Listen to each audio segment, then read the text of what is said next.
ideia, o professor Tess pediu para eu coordenar a mesa, e só que eu acabei, na circulação dos e-mails, eu acabei lendo alguns artigos interessantes e isso me motivou a escrever também um texto. Está um pouco corrido, que eu escrevi entre ontem e hoje de manhã, mas eu gostaria de ler para introduzir o tema com algumas questões que são mais de ordem filosófica, e depois eu vou passar para os especialistas aí no tema. Bom, o texto que eu escrevi chama O Traidor e o Pusilânime. Para estranhamento do senso comum, a lei anticorrupção, inspirada na legislação norte-americana, legitima dois novos atores, o delator e o leniente. Ao contrário de personagens virtuosos, ambos carregam uma conotação moral negativa. De um lado, tem-se o traidor, desleal, e de outro, o estado leniente, suave, que não tem pulso para punir, o pusilânime. Os protagonistas estão às voltas com a produção de provas, que é o objeto do acordo de leniência. E já a diferença entre os termos empregados no mundo continental, prova, e no mundo anglo-saxão, evidence, são reveladores de tradições jurídicas e filosóficas distintas que ajudam a explicar esse estranhamento. Evidence vem de evidência, que liga o prefixo ex, de fora, a videre, enxergar, e tem o sentido de algo claro, perceptível, fruto de impressão sensível, no caso a visão. Já a prova vem de probare, que significa testar-se ou mostrar que algo tem valor. A raiz é probus, cujo sentido é correto ou virtuoso, com uma clara conotação ética. Assim, o termo anglo-saxão indica que a legitimidade do juízo de veracidade está no fator neutro da percepção, da qual se infere a ocorrência do evento. Já no termo continental, a ênfase está no valor da asserção, que é digna de confiança, o que pode se ligar à qualidade das razões ou à própria virtude daquele que enuncia. A noção de evidence se ajusta bem ao empirismo lockeano. Locke justificava o conhecimento inteiramente a partir de nossas percepções ou impressões sensíveis. Não acreditava em ideias inatas, mesmo o princípio de não contradição seria derivado de percepção. E a própria crença na existência de uma realidade exterior é inferida. Assim, distinguia entre a essência real dos objetos e a essência nominal de nossos conceitos. Apenas temos acesso a essências nominais, e as ideias, conceitos formados, bem como as palavras que empregamos para marcá-los, e por Locke as palavras marcam ideias, são influenciados por nossas preocupações e interesses. Da realidade exterior, podemos apenas nos aproximar pelo raciocínio sobre a reunião de percepções, mas não a apreender diretamente. Quando ligamos essa concepção ao ceticismo humeano sobre a relação de causalidade e o raciocínio indutivo, podemos entender conceitos centrais do common law sobre padrões de prova como beyond reasonable doubt e probable cause. O padrão de reasonable doubt, que se firma no common law no final do século XVIII, pressupõe a dúvida e é introduzido para aliviar a consciência cristã do julgador diante da incerteza, por meio do padrão de razoabilidade. Tem um livro interessante sobre esse tema da Barbara Shapiro, chama Beyond Reasonable Doubt and Probable Cause, Historical Perspectives on the Anglo-American Law of Evidence, que eu cito aqui. Equipara-se assim a ausência de dúvida razoável à certeza, o que salva a alma do jurado, também sob julgamento, ainda que derrame sangue inocente. Mas talvez a melhor forma de entender os pecaminosos protagonistas da lei anticorrupção seja notar que eles não são tornados virtuosos. Na verdade, o que se legitima não são os personagens, mas determinada política pública, objetiva e pragmática em relação a um mal social.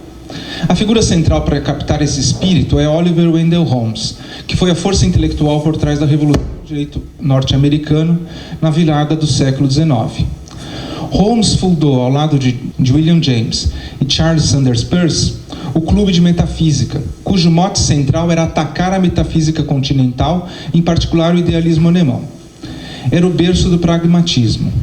Contra entidades misteriosas, transcendentais ou sentidos absolutos, revisaram de modo determinante a própria noção de verdade e realidade.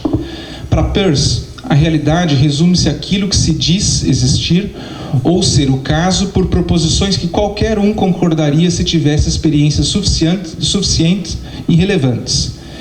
James é ainda mais radical ao identificar verdade com utilidade. Proposições verdadeiras são aquelas úteis para explicar percepções, predizer eventos, manipular objetos e lidar com o mundo de forma bem-sucedida. Essa perspectiva pragmática se mostra na cruzada de Holmes contra o moralismo e individualismo no direito, tendo como alvos principais os juristas do common law tradicional, inspirados na escola histórica alemã, como Maitland e Pollock. Para Holmes, a responsabilidade civil deveria se libertar da especulação abstrata cartesiana de um intelecto como substância individualizada e causadora da ação. Ele faz essa nota no The Path of Law. Em relações econômicas complexas, com múltiplos agentes, incentivos e papéis sociais envolvidos, o compromisso justnaturalista de identificação do agente causador perde o sentido. Mesmo as distinções dogmáticas entre causas intervenientes, supervenientes, remotas ou próximas, que davam a vestimenta, a justificativa da atribuição de culpa àquela conduta tomada como moralmente reprovável, pressupunham uma relação de causalidade equivocada, no entender do Holmes. E aí eu faço uma notinha sobre o John Stuart Mill, com a teoria de múltipla causalidade, né, que também foi voltada para questionar esse idealismo metafísico de um cosmos linearmente determinado por causas individualizáveis. No âmbito do pragmatismo nascente, essas ideias do Mill vão ser um coquetel explosivo. A ocorrência de um evento passa a ser vista não como determinada por uma causa substantiva a ser descoberta, mas como algo explicável a partir de hipóteses de causalidade sujeitas permanentemente à verificação, que são mais ou menos plausíveis, mais ou menos prováveis e nas quais concorrem diversos fatores ou variáveis. Uma vez reconhecida a instabilidade imanente ao conhecimento, que é a possibilidade de falsificação, a seleção das hipóteses adequadas depende de questões práticas determinadas pelo domínio particular de aplicação.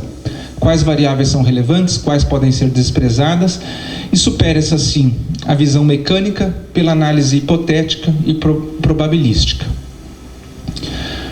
Para Holmes, assim, nessa linha, a questão não é apontar o culpado, mas ponderar sobre quem deve suportar os riscos e custos de um mal social, como melhor política de combate a esse mal. Aquela suposta essência real do culpado que merece a pena vai se reduzir a uma questão instrumental, a alocação objetiva de riscos e custos por considerações de vantagem social. Assim, impressionado pelas ciências sociais nascentes, Holmes via no jurista do futuro o estatístico e o mestre em economia, citando um trecho do The Path of Law, não um historiador. E com desdenho explícito a Kant, que aparece no The Common Law, não via problema em tratar o indivíduo como um meio e não como um fim em si. Influenciou e atuou de forma decisiva para transformar o Tort Law com a responsabilização objetiva e rompimento do que chamava, também uma passagem do Common Law, de ligação mística hegeliana entre o dano e a compensação, que tornava inconcebíveis os treble damages ou punitive damages. Obviamente, não se quer dizer aqui que a responsabilidade objetiva é uma invenção norte-americana. Movimento semelhante vai ser observado no continente e no direito romano-germânico na virada do século XIX. Apenas chamo a atenção para o seu enraizamento em uma concepção filosófica que permite a firme crença de que o verdadeiro culpado é aquele que realmente merece a pena, nada mais é do que aquele a quem é conveniente atribuir a punição por considerações de bem comum. Essa raiz explica, por exemplo, punição apenas pelos efeitos ou ainda pelo dangerous probability of success, da mera combinação entre empresas, que aparece pelas mãos de Holmes no direito antitrust.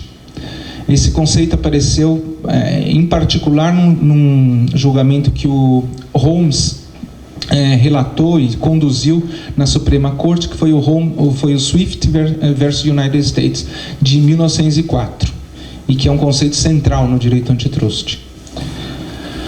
Quando se olha para a punição à empresa pelo benefício que possa vir a ter pela ação corrupta, ou pelo conhecimento da mera oferta, tomado não como ciência individual, mas como existência de um risco conhecido, objetivo, mesmo por ação de outros, e mesmo em outro país, como aparece no FCPA, reconhece-se a tinta de Holmes e sua crítica à ênfase dada ao criminoso e sua punição merecida, em vez do crime e da melhor política de combate. Muito embora você também encontre ali no FCPA traços de moralismo, por exemplo, em conceitos um tanto contraditórios, como willful blindness e deliberate ignorance. A recepção dessa mentalidade pragmática pelo direito brasileiro de raiz continental encontra pontos de tensão. Ela já aparece, por exemplo, na dificuldade enfrentada pelo direito administrativo sancionador para conciliar a perspectiva garantista, que é a herança do direito penal, que carrega as exigências de tipicidade, responsabilidade pela culpa, etc., com a discricionariedade do administrador, típica do direito administrativo, que exerce seu poder preventivo e corretivo de polícia, ou, para os que preferem, seu poder ordenador. E recentemente se reflete no próprio direito penal ou no processo penal, com a recepção da delação ou colaboração premiada e a polêmica sobre o uso da prisão preventiva para motivar a leniência no combate ao crime. Ou ainda se manifesta, por exemplo, na discussão sobre o valor probatório da delação. Afinal, o delator que reconhece ter praticado o crime não é digno de confiança. Por definição moral, o improbo não serve como prova, que foi afirmado recentemente até pelo Supremo, né, no sentido de que a delação isolada não pode fundar a condenação. É difícil ler a lei 846 de 2013 sem a carga moral que os eventos recentes trazem à tona, até porque foi criada e promulgada a partir deles. A mídia se debate para apontar o culpado por todo o mal. O executivo corruptor, mas que por outro lado não teria outro meio para atuar no mercado. O funcionário público corrupto, mas que não tem como resistir à sedução. A empresa gananciosa pelo lucro, mas essa é a sua função social. O partido que quer o poder. O governo que alterou as regras de licitação, mas por outro lado fez para torná-la mais eficiente. Aliviando toda essa carga, sobra apenas uma solução política pragmática para o problema crônico da corrupção, que consiste simplesmente em alocar o custo para as empresas, de modo que cabe a elas o investimento em sua contenção. E aqui entra o compliance, que, embora escondido em um dos incisos sobre circunstâncias atenuantes na lei, tem, na verdade, um papel central. Antes de falar rapidamente sobre isso, vale distinguir o compliance da exigência de obediência. Só mais um pouco de etimologia. Obediência vem de obaudire, que significa escutar o oposto, e indica não apenas o dado sensorial de ouvir, audire, mas também uma reflexão interna sobre o sentido oposto a uma inclinação, que é o prefixo. O entendimento, em seguida, o entendimento e a determinação para seguir. Se minha inclinação para agir já se direciona à ação exigida, há apenas convergência da ação com o comando, conformidade, mas não o elemento interno que torna o comando determinante como razão para agir. Portanto, não há obediência, mas cumprimento apenas, nesse caso. Já o cumprir, que vem no inglês, é o to comply with, vem de complery, que significa completar, relacionado a uma ação que tem o sentido de satisfação de uma tarefa e que se observa externamente quando a ação se conforma, tem a mesma forma do dever. Essa distinção é bem captada numa passagem do Montaigne nos seus ensaios, onde ele defendia a reflexão crítica privada interna, mas conformidade pública externa. E eu cito uma passagem dele em que ele diz: minha razão não é treinada para se dobrar, mas apenas meus joelhos. Se o objetivo da lei é pragmaticamente fazer com que os empresários invistam no combate à corrupção, o compliance é o instrumento ou objeto desse investimento. E seguindo Holmes, que tinha pouca crença na dissuasão, outro conceito com referência interna e que pressupõe a crença na efetiva obediência, o que se pode esperar é apenas a conformidade externa. Estamos aqui no mundo das essências nominais, que são determinadas pelos interesses e preocupações de uma comunidade linguística. Se há apenas um tipo de neve ou se há tipos distintos, é algo que não está lá fora, mas é determinado por nossas necessidades. Se a necessidade é investir no combate à corrupção e não convencer os corruptos e corruptores para que sejam homens bons, então a empresa é o responsável nomeado. E tudo se transforma nesse nominalismo em um jogo de alocação de custos para o cálculo empresarial, que vai inclusive se refletir nos preços. Holmes tinha clareza de que os casos relevantes em discussão nas cortes eram aqueles referentes aos grandes negócios, das fábricas, ferrovias, e a imputação de responsabilidade era simplesmente estimada pelos empresários, acabando de uma forma ou de outra nos preços finais. No The Path of Law, ele diz que o direito deve ser efetivamente encarado sob a perspectiva do empresário. E eu trago uma citação dele nesse sentido. Desprovida de sua moralidade, a corrupção nada mais é do que um custo ou prejuízo que se pretende reduzir. O custo advém de incentivos financeiros presentes e que sempre vão existir na relação entre administradores e administrados.